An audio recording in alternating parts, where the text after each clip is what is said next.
पहले भाग में सुकन्या ने अपने बेटे को सच बता दिया और वापस जंगल लौट गई। रास्ते में एक चोर की वजह से उसने श्राप से छुटकारा पा लिया। फिर अपने मातृत्व और बेटे के बारे में सोचती हुई वो वहां से चली गई। लेकिन उसी दिन उसका बेटा उसे खोजते हुए जंगल आ गया। माँ, तुम कहाँ हो? तुम कहाँ चली गई माँ? मैं तुम्हारा पुत्र युवराज, मैं तुमको वापस ले जाने आया हूँ। एक बार आवाज दो माँ। युवराज लगातार पुकारता रहा। एक सपेरा वहां से कुछ दूरी पर अपनी बीन बजाकर एक सांप को पकड़ने की कोशिश कर रहा था। इस बीच युवराज वहां पहुंच गया और उससे पूछा, अरे तुम क्या कर रहे हो? उस सांप को क्यों पकड़ना चाहते हो?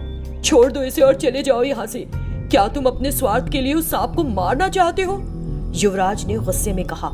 सपेरा चिढ़ गया। अबे कौन है तू? दफा हो जाए यहाँ से। सपेरे ने युवराज को जोर से धक्का मारा। युवराज नीचे गिर पड़ा और उसके सिर पर गहरी चोट लगी। वो बेहोश हो गया। फिर उस सपेरे ने उस सांप को पकड़कर अपने थैले में रख लिया और आगे बढ़ गया। तभी उसके थैले में वो सांप अचानक नाग कन्या में बदल गया। सपेरा ये देखकर ऊपर से नीचे तक सिहर गया। देवी, मुझे माफ कर दो। मुझे नहीं पता था कि तुम एक नाग कन्या हो। मुझे लगा कि एक आम सांप है। आज अमावस्या है। हमारी शक्तियां कुछ समय के लिए काम नहीं करती, इसीलिए तुम मुझे पकड़ पाए। तुमने मेरे बेटे को धक्का क्यों दिया? अगर मेरे बेटे को कुछ हुआ तो मैं तुम्हें नहीं छोड़ूंगी। नाग कन्या ने उसे चेताया और तुरंत अपने बेटे युवराज के पास गई। वो सपेरा भी घबराता हुआ उसके साथ गया। तब सुकन्या ने कहा, मेरे बेटे युवराज, मैं तुम्हारी माँ तुम्हारे पास हूँ बेटा। उसने रोते हुए उसे उठाने की कोशिश की, लेकिन युवराज ने कोई हरकत नहीं की। दुष्ट आत्मा, तुमने मेरे बेटे को मार डाला। मैं उसकी अपनी माँ नहीं हूँ, लेकिन उससे कहीं ज्यादा हूँ। तुमको एक माँ के अपने बेटे को खो देने के दर्द का पता होना चाहिए, लेकिन जब तक तुम उस दर्द को खुद महसूस नहीं करते, जब तक कि तुम खुद 9 महीने तक एक बच्चे को अपनी कोख में रखकर उसे जन्म नहीं देते, तुम नहीं समझोगे। अब तुम गर्भ धारण करोगे। नागिनी ने सपेरे के गर्भ में बच्चा डाल दिया। देवी, मैंने एक छोटी सी गलती की, लेकिन आपने मुझे इतनी कठोर सजा क्यों दी? आपके बेटे को कुछ नहीं होगा, वो ठीक हो जाएगा। ये कहते हुए उसने युवराज की नब्ज देखी। युवराज की गिर जाने से उसके सिर में गहरी चोट लगी थी। उसकी मृत्यु हो गई थी। तुमने मेरे बेटे को बेवजह मारा। क्या किया था उसने तुम्हारे साथ? उसकी बातों को सुनने के बाद तुम्हें उसे प्यार से समझाना चाहिए था, लेकिन तुमने उसे मार डाला। मैंने तुम्हें बिल्कुल सही श्राप दिया है और अब मैं इसे नहीं बदलूंगी। 9 महीने तक एक जान को अपने शरीर में महसूस करो। फिर जब तुम उस बच्चे को खोओगे तो तुम्हें समझ आएगा कि कितना दर्दनाक होता है। एक बाप भी अपने बच्चे के खोने के दर्द को उस तरह महसूस नहीं करता जिस तरह एक माँ करती है। मैं तुम्हें और नहीं देख सकती। चले जाओ यहाँ से, चले जाओ। सुकन्या का गुस्सा देखकर वो सपेरा वहां से चला गया। नाग कन्या अपने बेटे के मरे शरीर को लेकर अपनी गुफा में वापस आ गई। हे भगवान, मेरे बेटे का जीवन वापस लौटा दीजिए। उसकी जिंदगी के बदले में मेरी जान ले लीजिए, लेकिन मेरे बच्चे की जान बख्श दीजिए। इस तरह वो जोर से चिल्लाई और रो पड़ी। उसका रोना सुनकर सुकन्या के गुरु नागराज वहां आ गए और उसकी ओर देखा। नागराज को देखकर नाग कन्या ने उन्हें नमस्कार किया। कृपया कुछ भी करके मेरे बेटे को जिंदा कर दीजिए। इस तरह नागिनी उनके सामने गिड़गिड़ाई। चिंता मत करो सुकन्या, मुझे पता है कि क्या हुआ है। मैं जानता हूँ कि तुमने किस समर्पण के साथ उस लड़के को पाला है। मैं तुमसे बहुत प्रभावित हूँ, इसीलिए मैं इस लड़की की आत्मा को उस सपेरे के गर्भ में भेज दूंगा। तुम्हारा बेटा वहाँ सुरक्षित रूप से बढ़ेगा। जब वो उस बच्चे को जन्म दे तो तुम उससे अपना बेटा ले सकती हो।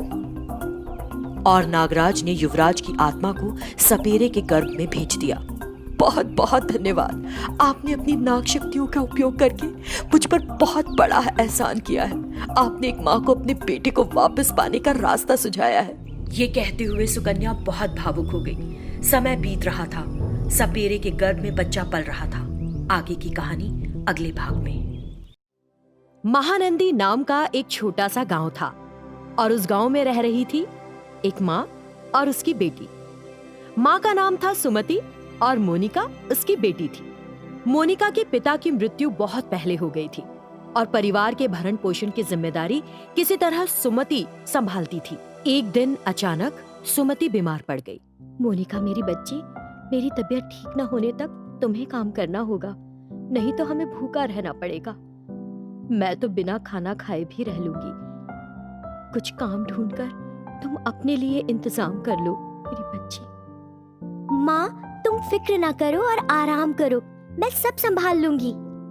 फिर वो तुरंत घर से बाहर निकली और उस गांव में कुछ काम तलाशने लगी।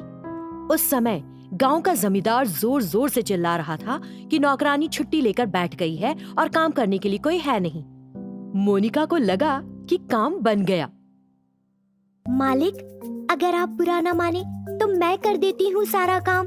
आप बदले में मुझे कुछ पैसे दे दीजिएगा बस। जमींदार ने हामी भरी और उसे काम करने की इजाजत दे दी। काम पूरा हो जाने के बाद जमींदार ने मोनिका को कुछ पैसे दिए। उन पैसों से मोनिका ने अपनी माँ की दवाइयाँ खरीदी और इलाज करवाया और जरूरी किराने का सामान भी ले आई।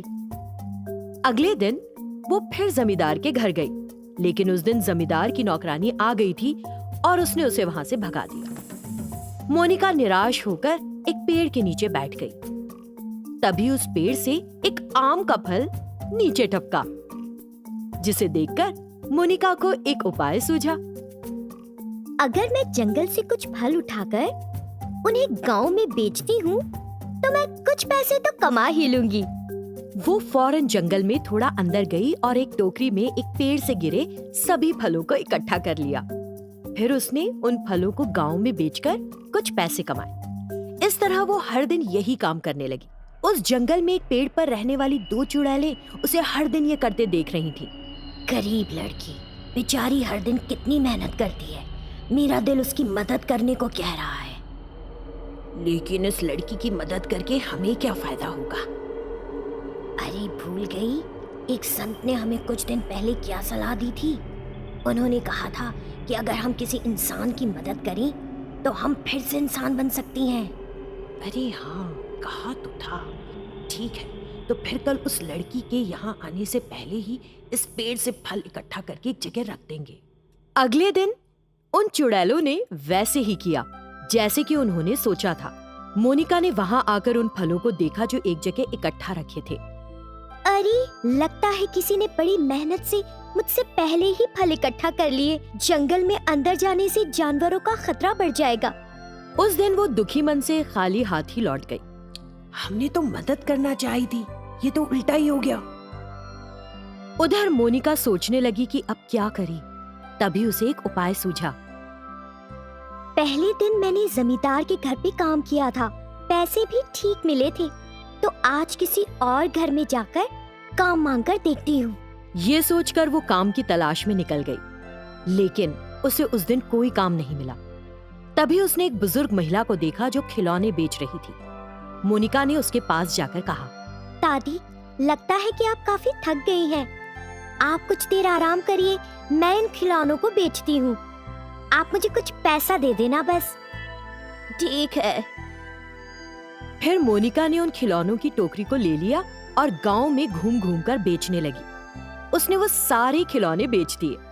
जब मोनिका उस बुढ़िया के पास वापस जाने लगी तो उन चुड़ैलों ने उसे देख लिया और उसकी मदद करने की सोची। उन्होंने उस टोकरी में कुछ और खिलौने रख दिए। उन्हें लगा कि ज्यादा खिलौनों को बेचकर ज्यादा पैसे कमा सकेगी, लेकिन मोनिका को पता नहीं चला और वो बुढ़िया के पास पहुंच गई। उन खिलौनों को देखकर बुढ़िया तो बड़ी नाराज हो गई। ये क्या, एक भी खिलौना नहीं बेच पाई? नहीं दादी, मैंने सारे खिलौने बेच दिए, ये रहे आपके पैसे। फिर उसने अपने सिर से टोकरी उठाकर नीचे रखी। टोकरी में उन खिलौनों को देखकर वो अचरज में पड़ गई। टोकरी से एक भी खिलौना गया नहीं, फिर ये पैसा कैसे मिला तुमको?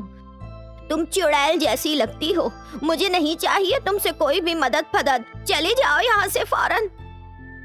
मोनिका जो उलझन में थी कुछ नहीं बोली और वहाँ से चली गई। वो खिलौने टोकरी में कैसे आ गए? मैंने तो सारे खिलौने बेच दिए थे, और फिर जब वे खिलौने मेरे सिर पर थे तो मुझे टोकरी भारी क्यों नहीं लगी? ईश्वर की माया कि तभी उसे रास्ते में एक हीरा पड़ा मिला।